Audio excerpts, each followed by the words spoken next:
Welcome back to the Kaspa Silver YouTube channel. In today's video, I'm going to be covering the most recent news topics that have come out for Kaspa within the last few weeks or so. So to begin, let's first look at some statistics. So right now, the price of Kaspa is currently sitting at 11 cents, almost 12 cents. Here, the volume in the past 24 hours is over $47 million.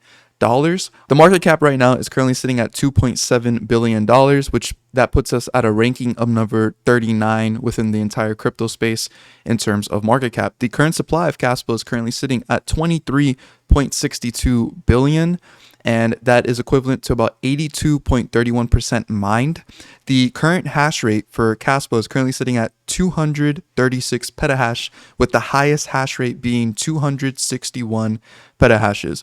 The current reward for Kaspa is sitting at 110 Kaspa per block. The next reward will be 104 Kaspa per block, and that is going to be happening in 22 days.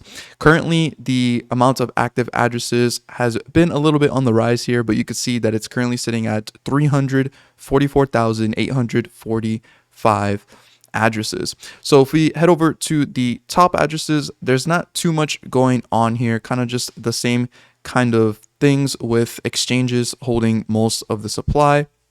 And if we are looking for displaying only addresses with balances changing in the last 24 hours, it's mainly just exchanges that are changing balances. Now, it is interesting, this 8th wallet right here actually just recently added 2.6 million Kaspa. So this is interesting to take a look at here. It does look like this might be a miner. I think I have analyzed this wallet before, and I'm pretty sure it goes back sometimes to some other addresses.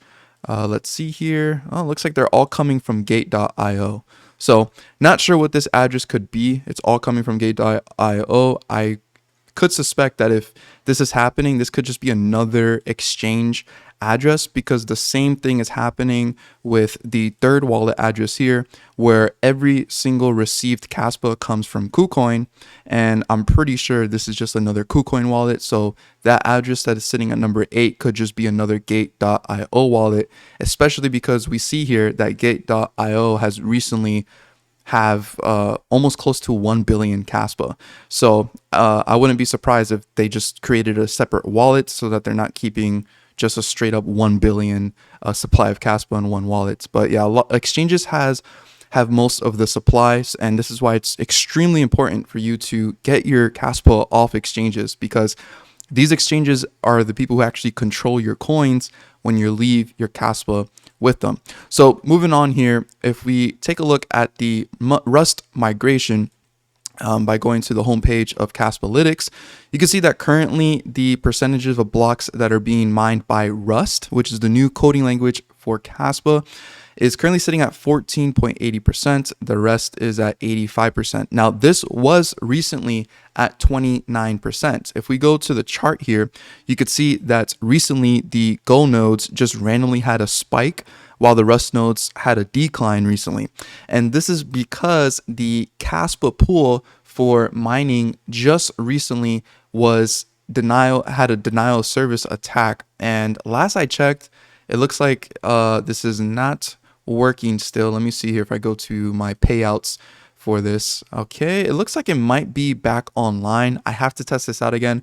But yeah, this pool was getting under attack, and for them to solve the issue, they had to use their backup nodes, which were not Rust nodes. So a lot of nodes just disconnected from Rust, and that's why there was a decline in the pie chart recently.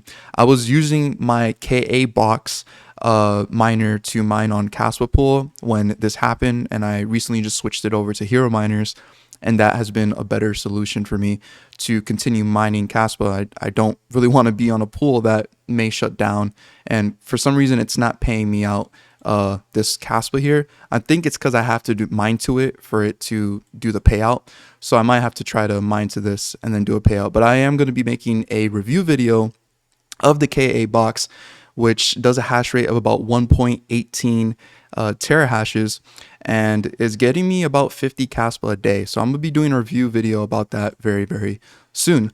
Let's now get into some topics over on X talking about different things regarding Caspa. So first, let's talk about Casplex. So if you don't already know, Casplex is a third-party protocol that's going to be implemented into Caspa that's going to allow for token creations, NFTs, and all that kind of fun stuff that people like to do in the Web3 world or whatever you want to call it.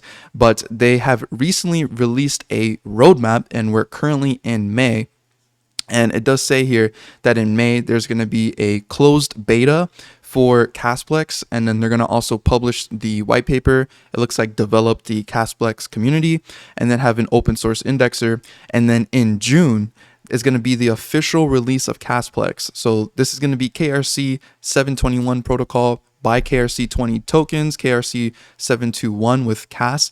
From my understanding, KRC 20 are tokens built on Caspa, and KRC 721 are NFTs that are going to be built on Caspa.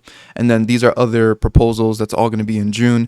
So there's a lot of things coming out for Casplex, and I'm currently doing my own research to hopefully make a dedicated video for Casplex, because a lot of people think this is smart contracts, but Casplex is not smart contracts. This is something like inscriptions on Bitcoin, but again, not exactly like it, because it does have a unique, innovative design, and it probably will be better to wait for the official release to really know exactly what's happening, and also get the white paper so that we can read what's in the protocol and what's coming to Caspa. But Casplex is going to be a very, very huge advancement in Caspa, because it will bring a lot of usage to the network. It will help generate tons of fees for Caspa. If people are using Caspa now to make tokens or make NFT projects or anything like that, it just gives more usage for Caspa. And now we can actually prove that Caspa is able to handle all of this type of usage and still not struggle in terms of security, scalability, or speed. So this year is going to have a lot of things coming to Caspa, and I'm really excited about it. Another thing that's interesting here is Casware, which is an extension wallet. They said that they're set to become one of the first to embrace the Cplex protocol, collectively contributing to the growth of the Caspa ecosystem. I still have yet to make a dedicated video guide and tutorial on the Casware wallet, but I will be doing that very soon. But it is a Chrome extension for a Caspa wallet. So this is going to be really good. You do want Chrome extension wallets for Caspa if you're going to start issuing tokens and NFTs and all that kind of stuff on Caspa. You're going to want a lot of different extension wallets that people can use.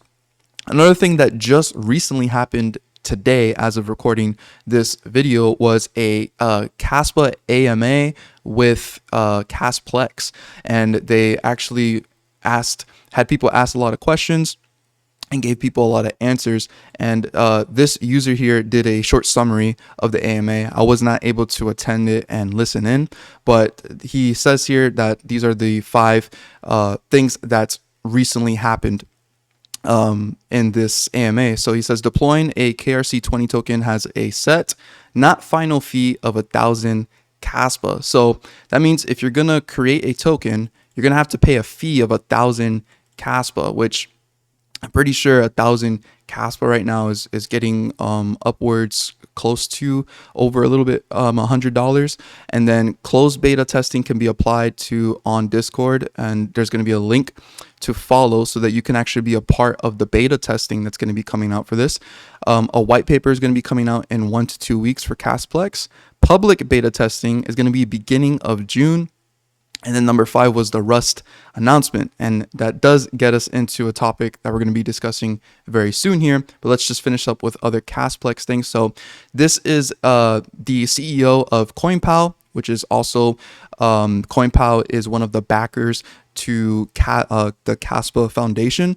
They are funding the Caspa Foundation to help drive adoption and usage on Caspa. But he recently just said here, Casplex is under testing right now, and this is one of the creators of Csplex here. I need to say, in the process of system testing based on testnet 11, and several small bugs were discovered and resolved. So this is them testing Casplex on 10 blocks per second, which is not even on mainnet yet, but they're already preparing for the 10 blocks per second release and testing Casplex on that to make sure that Casplex will be stable once 10 BPS does come around. Now, something that happened today was an official announcement that Rust is fully stabilized now, and they have released a fully stable version of Rust, which will now encourage a lot of pool operators to consider making the switch to Rust now. Before Rust was released, it was in beta version. So a lot of people who were solo miners or even pool operators, they were mentioning that they're just going to wait for a stable release of Rust so that then they can finally make the switch to Rust. So we're probably going to see that pie chart that I showed in the beginning of this video start to grow and get closer to 100%. But it says we are excited to announce the first stable Rusty Kaspa node release, version 0.14.1. And this is a significant milestone for the Kaspa network, as it marks the point where we shift to a new, improved, and optimized engine, which can now be built upon and accelerated to its limits. Approximate 2 years ago, when I first proposed the Rust rewrite, I dreamed of unleashing performance and superb code quality. Today, I can say that the new code base is of the highest quality possible, and that the set of individuals contributing to it is now an elite group of people forming a decentralized and world spread core development force. And this was a quote by Michael Sutton, which is one of the main coders for the Rust coding language. And this was a really cool graphic here that was made by Rubard, and I do want to just show that off real quick here.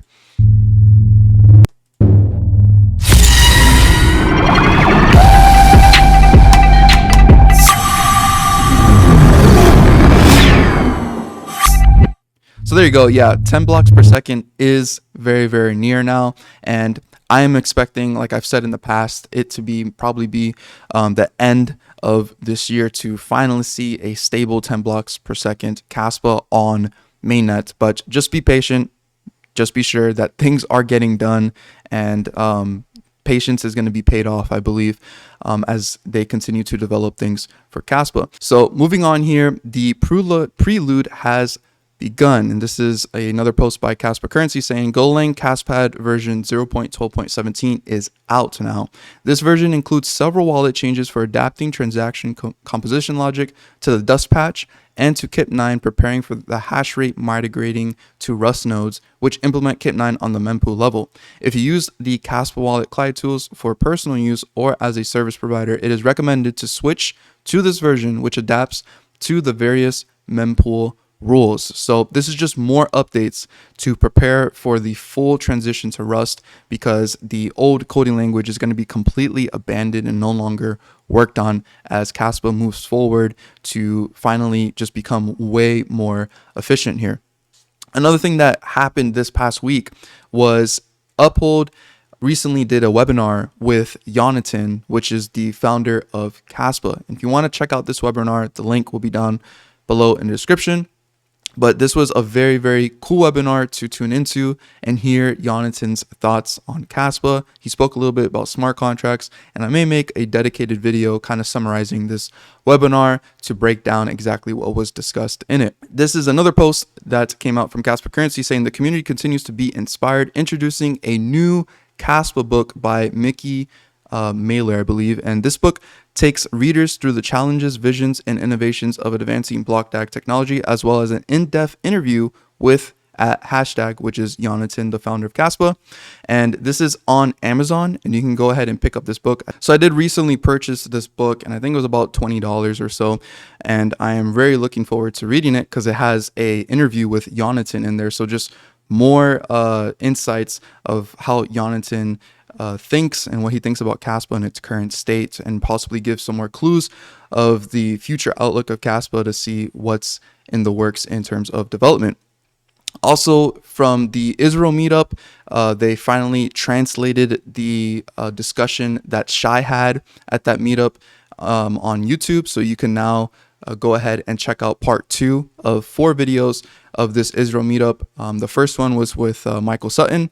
This one's with Shai, and I think the third one might be with another developer, and then the last one will probably be with Jonathan himself, the founder of Kaspa, speaking about it. So really just a lot of news and topics that are going to be coming out and things to research to really dive into and hopefully explain in dedicated videos for things. And lastly, I do want to leave off with another post from Shai. He says, solving the trilemma was the first step for Kaspa. Since then, we have solved self-scaling with Dagnite, state bloat with Kip9, and we are well on our way to solve MEV and the security budget problem.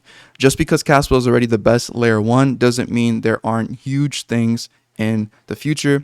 And he says, stay tuned. And as I've always said, you got to be really patient with Kaspa. Kaspa is a long-term investment, in my view, and has never been a get-rich-quick scheme. Things are being done slowly so that they can be done correctly and build basically the ultimate cryptocurrency in the whole entire crypto space. So I hope you guys did enjoy that video. And before we go, if you have not picked up your Kaspa exclusive Tantrum cards, there's still 487 left. This is a really good cold storage solution to store your Kaspa offline and away from exchanges so that you can secure your funds. If you use the code Kaspa Silver at the checkout, you will get 10% off, and I do receive a commission for that, and I greatly appreciate that. So once again, thank you guys so much for watching. Please leave a like, subscribe to the channel if you guys are new around here, and as always, don't be average, be different.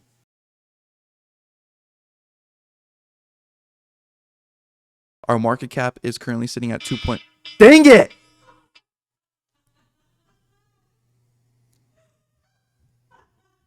All right. All right, I can edit that out. It's fine.